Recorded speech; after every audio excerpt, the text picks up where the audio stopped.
The Undertaker's WrestleMania record is precisely insane. I don't think so it could be ever outdone. There is no doubt why The Undertaker is most popular superstar in entire WWE. At the time of his WrestleMania debut, which was just 4 months after his WWE debut, no one expected this was the beginning of something that would change WWE forever. So that's why in this video we're gonna dig down and let's look at The Undertaker's entire WrestleMania record from beginning. So let's dive into it. The Undertaker made his WrestleMania debut at WrestleMania 7 in 1991 against Snuka. At the time, no one was aware that what The Undertaker is capable of. But I think the writers and the directors had an idea of that what The Undertaker is capable of. That's the reason The Undertaker defeated and crushed the wrestling legend, an already built up wrestling legend, in under just 5 minutes. But at that time, the match wasn't seen as extraordinary, and nobody understood that this was the beginning of something uniquely amazing. And then next year, The Undertaker faced Jake Snake Roberts at WrestleMania 8. This was one of the most noteworthy matches from The Undertaker's WrestleMania series of wins. It was additionally one of the greatest fruits of The Undertaker's profession. He eventually overwhelmed the Snake for partially the entire season of the match. He even kicked out at Roberts' signature move once, not twice. The Undertaker dominated the match entire time and won the match by his finisher Tombstone Piledriver, registering his second win at WrestleMania. The main event of WrestleMania 9 was extremely big. The Undertaker faced Giant Gonzalez at WrestleMania 9 main event. It was the first time Undertaker was main eventing WrestleMania, and do you know that this was the only time The Undertaker won the match by disqualification? So this is what happened. The match wasn't too long. It was the shortest match in The Undertaker's streak. Master Gonzalez chalked out The Undertaker with material absorbed chloroform. Looking that The Undertaker had been choked out, the referee had to end the match and declare The Undertaker as the winner of the match. The match was thoroughly disappointing, but fortunately other matches in the streak ain't like this. The year went on. Sadly, The Undertaker got injured at the time of WrestleMania 10, which was 1994, but fortunately The Undertaker returned at WrestleMania 11. At 1995 Royal Rumble, the $1 Million Corporation, including King Kong Bundy, took over The Undertaker's mark. So The Undertaker searched for an vengeance, and he got this at WrestleMania, where he crushed King Kong Bundy in a wake of conveying flying clotheslines and registering another insane victory. And the year passed on, and this was Undertaker's 5th WrestleMania match, which was at WrestleMania 12 against Diesel. It was likewise one of the most paramount matches of The Undertaker's WrestleMania streak, where the two major men battled each other into an impressive match by exchanging boots, clotheslines with each other. Undertaker additionally kicked out at Diesel's finishing move, which is Jackknife Powerbomb. After a chokeslam, The Undertaker completed it with a Tombstone Piledriver, and the battle between two of the greatest men in WWE was finished, where The Undertaker standing tall. And then, next year, The Undertaker faced Psycho Sid at WrestleMania 13. It was the first of the 3 title match in which The Undertaker contended at WrestleMania. As the match began, the two exchanged finishers with one another. However, that didn't function adamantly. The two major men battled each other in an extraordinary match. However, after 2 interference from Bret Hart, The Undertaker stuck Psycho Kid with a Tombstone Piledriver in his way, working on his streak as a 6th successful victory and guaranteeing his second WWE titles in 6 years. And then next year at WrestleMania 14, The Undertaker faced Kane, his kayfabe brother. During the match, Venom was nearly overwhelmed by the Kane, and on the grounds that it was still despite his desire to battle his own sibling in his storyline. However, in the wake of 3 conveying Tombstone Piledrivers, The Undertaker dominated the game despite the fact the battle between them has not yet been finished, and it was the 7th victory of The Undertaker. And next year, The Undertaker faced Big Boss Man at WrestleMania 15, the first of the 2 Hell in a Cell matches in which The Undertaker contended at WrestleMania, and it was likewise the first ever Hell in a Cell match at WrestleMania. However, bloodied with the stake, the Big Boss Man has utilized him. The Undertaker overwhelmed the entire match and got success after a Tombstone Piledriver. Again, unfortunately, at the time of WrestleMania 16, The Undertaker got injured. However, the injury can't hold him back for another year. So The Undertaker returned and given one of the best matches of WrestleMania at WrestleMania 7 against Triple H. This is what happened. The Undertaker and Triple H battled each other so seriously after the match referee was taken out. The battle went whole way through the crowd. It permits The Undertaker to play out as Chalk Raymond Triple H on the oceans of WWE fans. As they got once more into the ring, they exchanged each other's finisher. After a last ride from the top rope, The Undertaker stuck Triple H in spite of being busted out by a sledgehammer in the manner working on the streak to 9 straight wins. This was viewed as The Undertaker's most noteworthy WrestleMania matches. This was when more individuals began to learn about The Undertaker's WrestleMania undefeated legendary streak. Next year it was WrestleMania 18, which was The Undertaker versus Ric Flair. You know what? This was no disqualification match. The Undertaker might have overwhelmed partially the whole match. However, there were some times when Flair acquired the advantage from The Undertaker. In spite of the interference from Ark Anderson, The Undertaker crushed Ric Flair after a tombstone piledriver to make his 10th straight win at WrestleMania. WrestleMania 19, The Undertaker was outnumbered when he faced The Big Show and A-Train. Fighting alone against A-Train and The Big Show, the Phenom actually ruled the entire match. As he went on into inconvenience, Nathan Jones came for his help and assisted The Undertaker to dominate the game and stretching out his undefeated streak to 11 wins. The Undertaker confronted Kane again on WrestleMania 20. As The Undertaker came to the ring, he returned as his Deadman outfit. As the two siblings battled each other, the recently reawakened Deadman completed his sibling the devastating tombstone piledriver and maintained his streak to his straight 12 wins. And the next year, The Undertaker faced Randy Orton at WrestleMania 21. It was called the Legend vs. Legend Killer match for WrestleMania 21. This was one of only a handful of exceptional time all through The Undertaker's WrestleMania series of wins. Fans expected that it could reach to a conclusion. Yet, even the abstraction from his dad, Carver Bob Orton, and his finishing move, RKO, it wasn't sufficient to break the streak. The Undertaker dominated the game, and in wake of switching a tombstone piledriver from Randy Orton and slaying out his very own tombstone to pick up the win. I was kind of wondering that do you know that this match Randy Orton was actually offered to break The Undertaker's legendary streak, but he denied. That's the reason Undertaker won here. He said, I'm not the right person to do that. I think The Undertaker's streak should never be broken. What do you do and wins? Just keep the streak going. Well, I have a ton of respect for Randy Orton for doing that. At WrestleMania 22 against Mark Henry, it was a carpet match, the first at WrestleMania history. The match is noticed as being one of Mark Henry's preferred exhibition as he stood his ground all through. Mark Henry used his size and power to drop the Deadman. He even hit was his strongest slam, but he couldn't capitalize with a pin under casket match rules. In the end, the Phenom somehow managed to hit last ride on massive Mark Henry, and he then hit Mark Henry with a suicide dive, and which was later followed by a tombstone, setting the stage for Undertaker to roll Mark Henry into casket for victory. And like this, Undertaker registered his 14th straight victory at WrestleMania.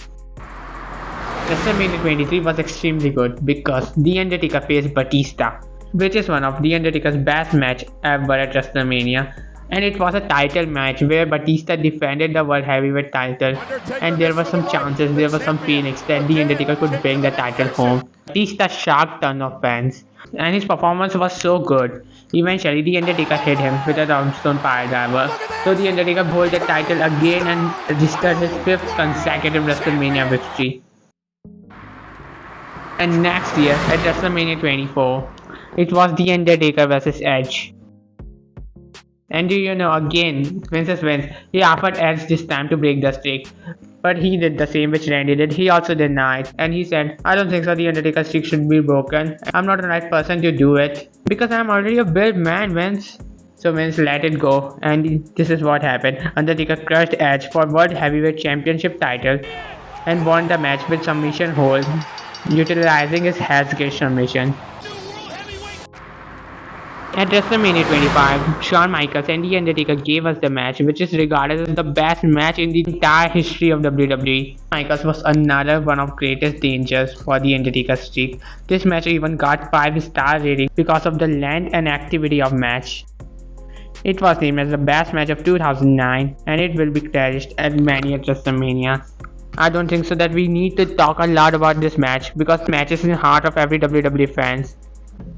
where in ending matches, The Undertaker hit Shawn Michaels a tombstone. At the time when Shawn Michaels was trying to perform a moonsault, and Undertaker caught him in midair and hit him a tombstone piledriver. At WrestleMania 26, Shawn Michaels again tried his luck. He kept his entire career on the line against The Undertaker's streak. And this is what happened. A rematch was made as Michaels moved The Undertaker to the rematch. Match could only end by pinfall or accommodation. At the ending moments, I don't know why Michael decided to slap The Undertaker, and which made The Undertaker angry, and he hit him with a jumping tombstone piledriver, which is one of the best piledriver I've ever seen. If Michael lost to The Undertaker, his career was over. But after the match, the two greatest of all the time showed immense gestures and respect to each other, which made whole arena on their feet. At WrestleMania 27, The Undertaker faced Triple H for second time. It was a no-holds-barred match for WrestleMania. The Deadman would pick up momentum at the beginning of the match. Nonetheless, Triple H overwhelmed the entire fight after he mistreated Undertaker with a chair to the point when he was not able to continue it any longer. Though seriously, the Phenom got his feet yet turned out to be hit by his own tombstone piledriver finisher by the game, which he was kicked out. Subsequently to conveying two pedigrees, bringing about fruitful pins, the game depended on acquiring the sledgehammer, imagining that it would be enough to end the match. As he was going to utilize it, the Deadman somehow managed to trap Triple H into Hell's Gate submission hold, in which he locked Triple H for about a moment, and the game was going to pass out, as at last he eventually tapped out, and The Undertaker picked up another victory at WrestleMania. The streak was 19-0.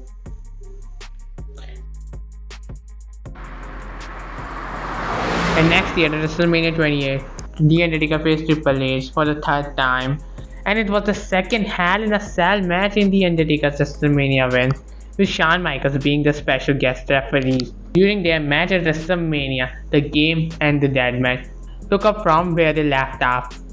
Triple H hit The Undertaker with a chair very much like the last time. Additionally, the match has to brim with feelings and lights of the two contenders. Yet additionally, as the result of Michaels being the ref, The Undertaker seemed as though he couldn't proceed, or probably the game will end it. After being placed on Hell's Gate submission, Michael hit a switch in music to The Undertaker, offering Triple H the chance to stir the things around. The crowd thought that after being hit back to back by two finishers, the match would end and the streak will over. Yet Deadman refused to give up and kick out. Going after Triple H with rage, the Deadman at last dominated the game for the rest of the match, leaving Triple H vulnerable even from Shawn Michaels. Subsequently, the game was stuck after all, and then The Undertaker hit him with a tombstone piledriver, and the Phenom had his vengeance. After the match, The Undertaker and Shawn Michaels embraced each other and flagged the conclusion of a specific era, end of an era. At WrestleMania 29, The Undertaker faced CM Punk. The Undertaker locked CM Punk in Hell's Gate submission. CM Punk had to do everything he could do to stop that thing, and somehow he managed to do it. But CM Punk had to gotta go and do everything he can do to break the streak, but that actually wasn't sufficient. The Undertaker pushed CM Punk through a piledriver, yet Punk marvelously kicks out a tombstone piledriver. Phenom at that point takes out the ref unexpectedly, while CM Punk was held by The Undertaker for last ride. Punk gets earned from Paul Heyman. Punk hit The Undertaker with earn towards the rear of the head, but Undertaker is Undertaker, he kicked out. The Undertaker with a second piledriver ended the match to expand his streak to one more year. But next year, the things wasn't the same. At WrestleMania 30, The Undertaker faced Brock Lesnar, and this is what happened. The match was fine, but the result of match was it was shocking, disheartening, and controversial. It was the end of the streak, as Brock Lesnar hit The Undertaker with third F5 and defeated The Undertaker clean at WrestleMania, which nobody expected. And in my opinion, only in my opinion, this was the worst decision WWE ever made. Well, what do you think? And let's move on to WrestleMania 31. WrestleMania 31, The Undertaker faced Bray Wyatt. The streak was broken, yet the Deadman kept on wrestling. and he faced Bray Wyatt at WrestleMania 31. The match was good. It was surprisingly better than The Undertaker vs Brock Lesnar. And in this match, Bray Wyatt even kicked out at The Undertaker's finisher Tombstone Piledriver. But in the end of the match, The Undertaker hit Bray Wyatt with a tombstone to pick up a win and register his 22nd victory at WrestleMania. At WrestleMania 32, Shane McMahon decided to face The Undertaker in a Hell in a Cell match, which turns out to be a disaster for him because of this moment in his storyline. And after that, The Undertaker hit him with a tombstone piledriver and pinned him in the middle of a ring, and improved his record to 23-1. At WrestleMania 33, The Undertaker faced Roman Reigns in the main event of WrestleMania 33 in a no-holds-barred match. And do you know what? This match was disappointing because of the result and match too. In this match, we have seen The Undertaker as we have never seen him before. It seemed like that the dead man has no enough power to fight Roman Reigns, and he looked like really weak opponent against Roman Reigns, but not ready to give up. He seemed out at spears after spears and spears after spears. But at the ending moments, Roman Reigns speared The Undertaker, the victory over The Undertaker, and became the second man after Brock Lesnar to defeat The Undertaker at WrestleMania. The result and match was not up to the mark. But what do you say? At WrestleMania 34, The Undertaker faced John Cena, and this match was also not as it was expected. In this match, The Undertaker literally squashed John Cena. I don't know what was going on Vince's mind that last year we did this to Undertaker, so now this year we gotta make him look like monster. He decided to make The Undertaker squash John Cena. In an interview, Undertaker also said that he was not expecting this, but Vince said and John Cena also want this to happen, so they decided to do it. The Undertaker hit John Cena with a choke slam and tombstone piledriver as John Cena was looking completely helpless, and registered another victory at WrestleMania. At WrestleMania 36, The Undertaker faced AJ Styles in a Boneyard match, Bury Alive match. It was the last match of The Undertaker at WrestleMania, and it was a cinematic match. The Undertaker performed so good, returned to his American gimmick, and the match was like 30 minutes long. The match was pretty entertaining. WWE decided to reward this match as the best match of 2020. In the ending moments of the match, The Undertaker buried AJ Styles alive, and the match was over. I mean in kayfabe, not in real, you know. It was the entire history of The Undertaker's legendary WrestleMania record. Subscribe, cause it took me a really long time to edit and make the video.